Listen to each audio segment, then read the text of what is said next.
ఇంట్లో చాలా మంది చిన్న చిన్న దొంగతనాలు చేస్తాం. అమ్మ బయటికి పోయినప్పుడు సాయమాన్లకు పోయి చక్కెర బుక్కుడు, బెల్లం జేబులేసుకొని బయటికి పోయి ఎవ్వలకు తెలియకుండా తినొచ్చుడు అయితేనే ఉంటాయి. ఇక అమ్మ లడ్డూలు చేసింది అనుకోండి, ఎవ్వలకు తెలియకుండా మాయం చేస్తుంటాం. పుసుక్కున అన్ననో అక్కనో చూసి అమ్మకు చెప్పిండ్రు అనుకో, ఉల్టా వాళ్ళ మీదనే బనాయిస్తాం. అసలు ఈ ముచ్చట ఎందుకు చెప్తున్నానని చూస్తున్నారా? ఈ వార్త చూస్తే మీకే తెలుస్తుంది. ఆ ఇల్లైన ఈ ఇల్లైన కొట్టుకుంటే వీటి కిందున్న అసలు సర్కారు భూమి బయటపడ్డదట.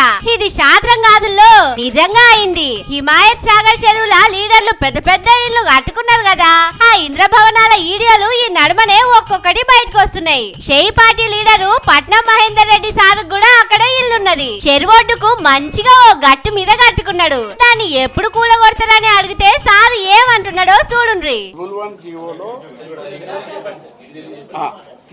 జీవోలో చాలా మంది ఉన్నారు.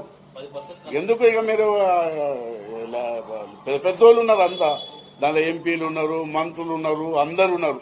అందులో నాది ఇంత అంటున్నారు. అది వాళ్ళ దాంట్లో పోయి చూస్తే నాకు చిన్నది. పాపం సారు చిన్న బంగ్లా కట్టుకున్నాడట. కానీ చాలా మంది మంత్రులు, ఎంపీలు, ఎమ్మెల్యేలు, లీడర్లు పెద్ద పెద్ద బంగ్లాలు కట్టుకున్నారని చెప్తున్నాడు.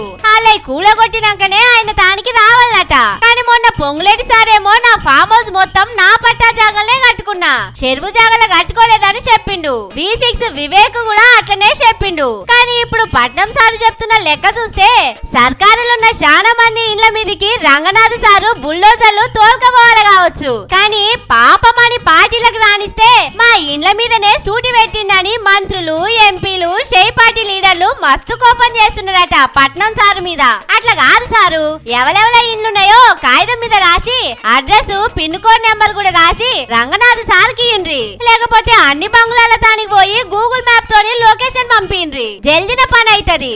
ఈడికి అడిటన 15-20 రోజులైతున్నా ఆ సార్ బంగ్లాల అడ్రస్ దొరుకుతలేదట.